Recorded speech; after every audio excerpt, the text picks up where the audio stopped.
In Birmingham, behind a ring of steel hoardings, stands a building that most passers-by could no longer name. They might guess it was once a station. They would be almost right and completely wrong. On the drawings of the man who designed it, it is not called a station at all.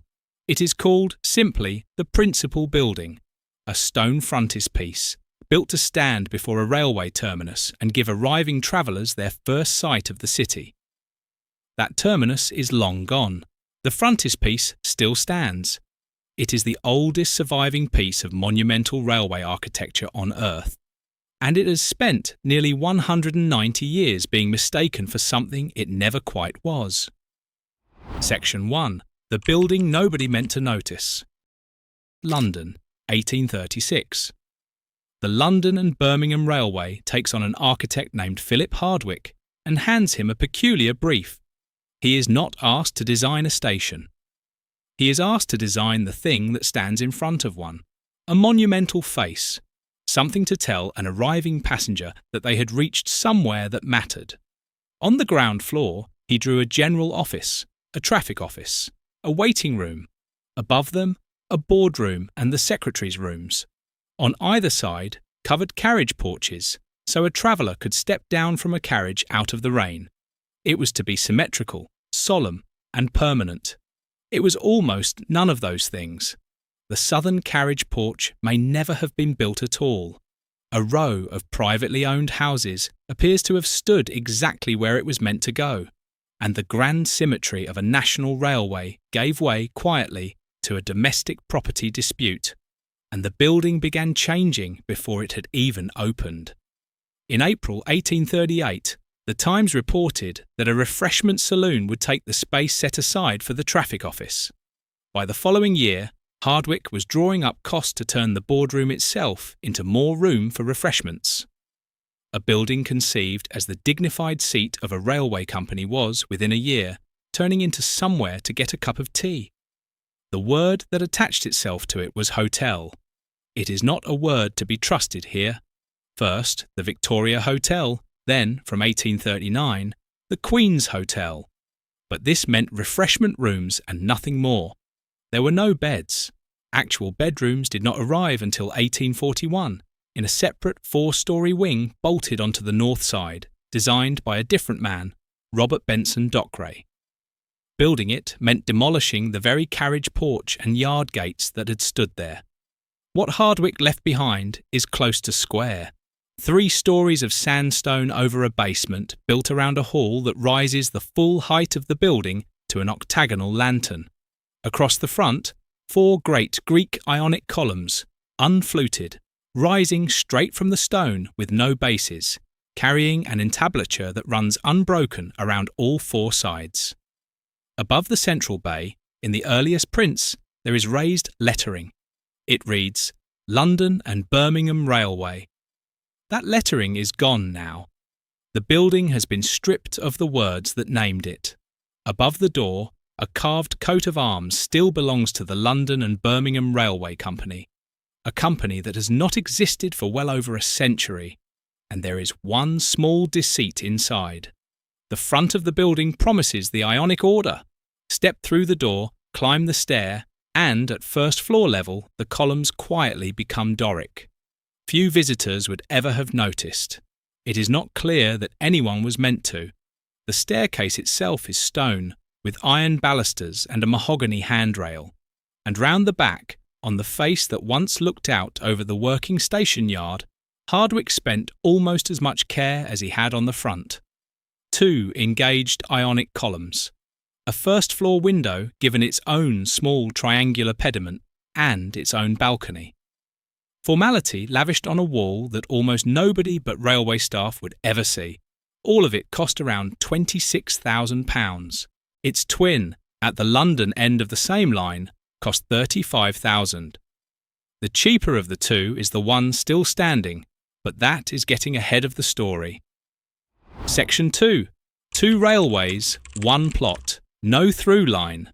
Before any of it, the site was Market Gardens, a stretch of fields east of the town centre known as Nova Scotia Gardens, bought from Lord Howe, hemmed in by a canal on one side and a street called Curzon Street on the other.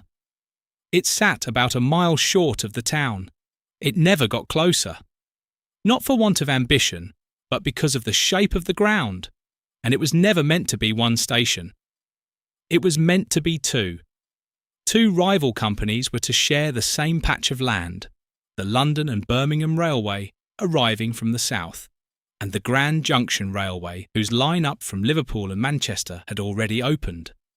The plan, at first, was elegant.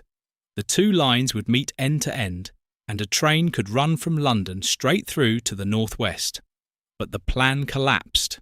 Influential local landowners objected to the alignment the Grand Junction wanted and blocked it. So instead of one railway passing through, there were two railways stopping dead. Two separate terminal stations side by side on the same ground, with no way for a single train to pass from one company's rails to the others. The London and Birmingham, larger and earlier, took the better ground to the south.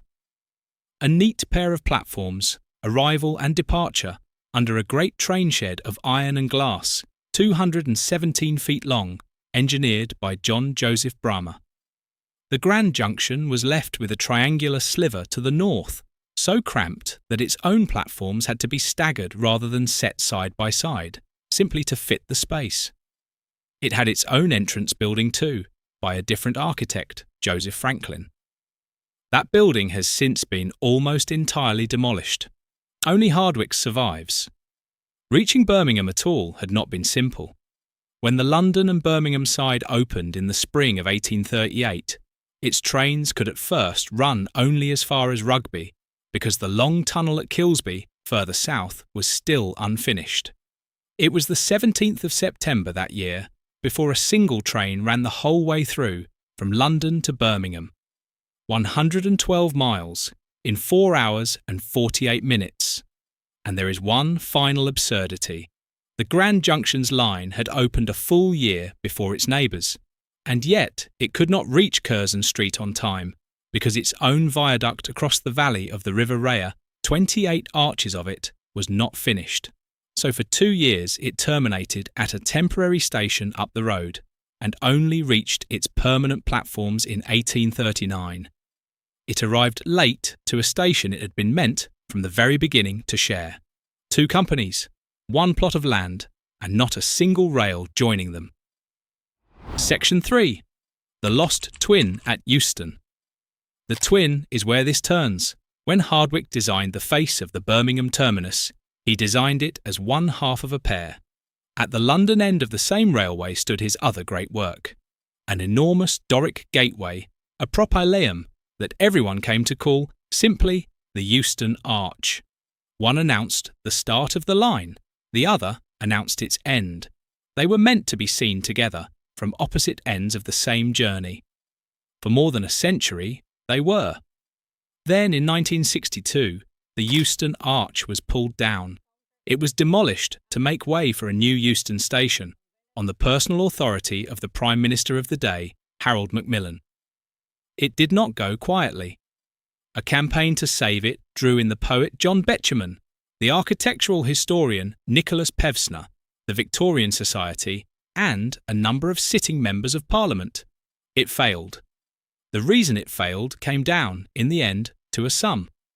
Engineers estimated that carefully taking the arch apart and rebuilding it somewhere else would cost around £190,000. Straightforward demolition would cost about £12,000. It was cheaper to destroy it. So, it was destroyed. There is a reason the Birmingham twin escaped the same fate, and it is almost entirely an accident of timing. The law protecting old buildings, as it stood then, was weighted heavily towards the very old, towards anything before 1700, and gave little thought to the Victorian age. The Euston Arch fell just outside its reach, but the principal building at Curzon Street had already been listed at the highest grade in 1952. 10 years earlier, the same architect, the same period, the same classical language, and 2 opposite fates. One protected a decade before the argument was lost. One demolished a decade before the country changed its mind. The destruction of the Euston Arch is now widely credited with helping to start the modern conservation movement in Britain. It hardened public feeling. It fed into new protections later in the decade, which leaves the building in Birmingham as something strange. It is living proof of what that movement was trying to prevent, a decade too late for its own twin. Section 4. The Roundhouse and the Institution in a Refreshment Room. In March 2020, archaeologists working ahead of the new railway uncovered something under the ground at Curzon Street that almost nobody knew was there. A circular brick foundation, a surrounding wall, and a ring of narrow inspection pits, cut 3 feet into the earth, radiating out from a central point. It was the base of a roundhouse, a circular engine shed built around a central turntable, with 16 lines running out from the middle like the spokes of a wheel. The turntable had been designed by Robert Stephenson, and it went into use on the 12th of November 1837, before the station itself had even opened to passengers. Bad weather made an open turntable impractical, so they roofed it over and built the shed around it. That makes it, very probably, the oldest railway roundhouse in the world. Older than the example at Derby that had long held the title, by almost 2 years. Nobody realised, because it had vanished. The same idea, built in London for another company, still stands. The Roundhouse at Camden is one of the best-known music venues in the city. Curzon Street's version was pulled down in the 1850s, its materials carried off and used elsewhere, and it slipped out of memory completely, until a spade found it again, more than a century and a half later.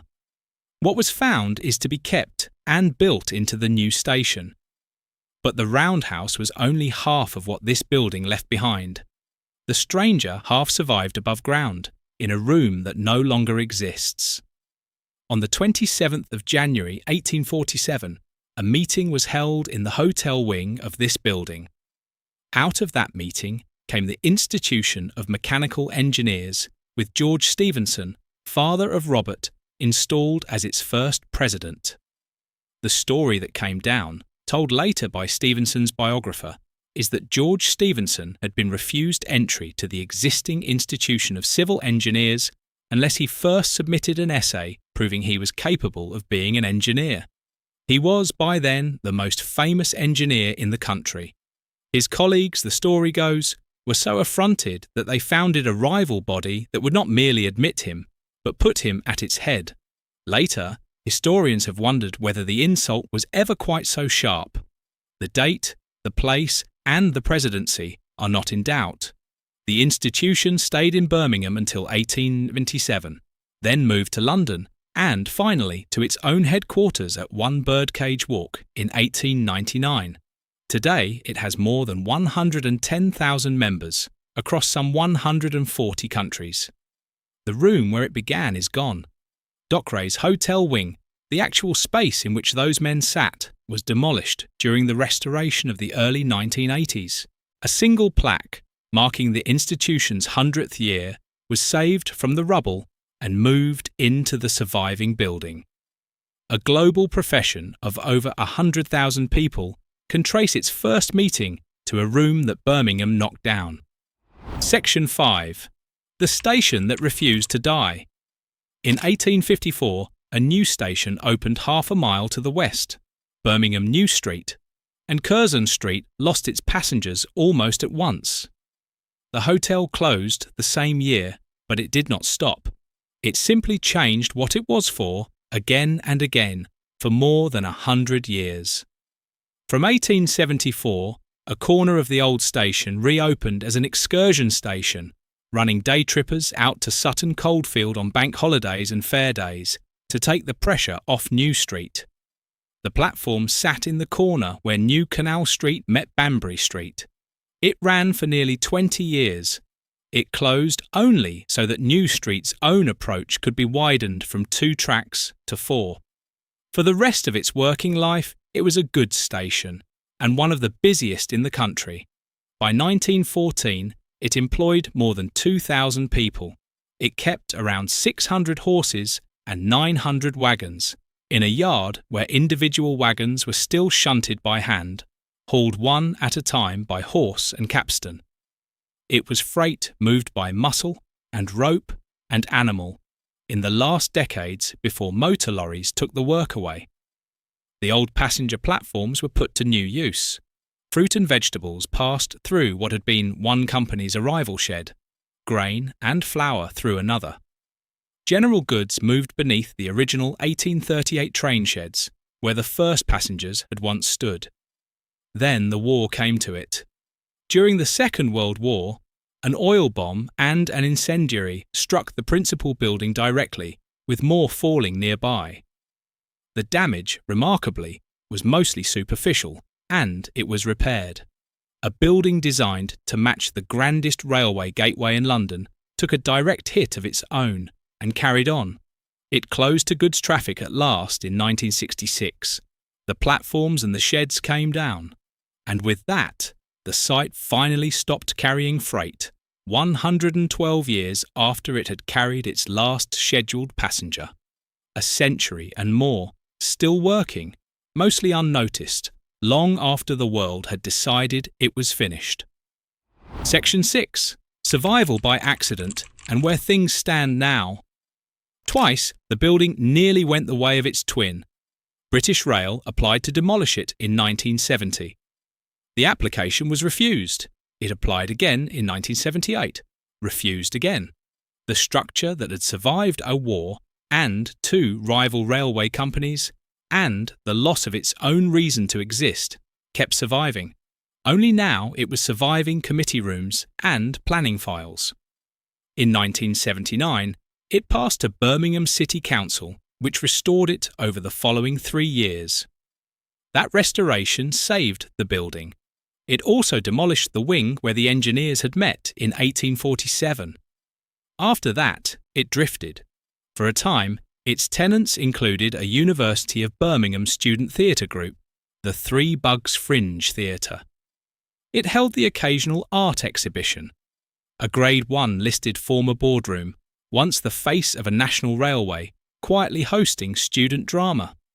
In 2003, it was granted permission to become a new home for the Royal College of Organists. The money never came. By 2005, the plan had collapsed and the building was empty again. A plaque had gone up beside the entrance back in 1988, marking the 150th anniversary of that first train from London. For years, it was one of the few things on the building that admitted it had ever been a railway at all. And then, almost 2 centuries after it opened, the railway came back. The plans for the new Curzon Street terminus give the old principal building a roll again. It is to become the eastern entrance to the new station, tied to the concourse by a purpose-built stone colonnade. A visitor centre has been proposed for it. So have offices for Historic England and Birmingham City University. The money for the restoration had come through a regeneration grant outside the main railway budget. It ran out in May 2022, after serious and unexpected structural problems were found. The work stopped with the building already wrapped in scaffolding, its inside half-finished, its outside unresolved. Around it, the new station has kept rising. By early 2026, the contractors had driven the last of more than 2,000 concrete piles into the ground, some of them 24 metres deep, to carry a station meant to stretch more than 400 metres under a single arched roof on 7 platforms. The wider project, meanwhile, has entered what its leaders call a reset, a resequencing, an attempt to bring the cost back under control. And so, a station of steel and concrete goes up around a building of sandstone that is itself still unfinished. Still behind hoardings. Still waiting, as it so often has, for someone else's project to decide what happens to it. Return, then, to the beginning. To the people walking past the hoardings, who could not name the building behind them. By now the reason is clearer. The lettering that named it has been stripped away. The company whose arms sit over the door has been gone for more than a century. The station it was built to introduce has vanished. Its twin in London was pulled down for the price of a demolition. The room that founded a global institution was knocked flat by the people restoring the rest. And still it stands, a frontispiece to a building that is no longer there. The oldest thing of its kind left anywhere on earth, mistaken, most days, for nothing much at all. There are more of these across Britain. Grand things, half remembered, standing behind other people's scaffolding. If you would rather they were not forgotten entirely, the next one is already on screen.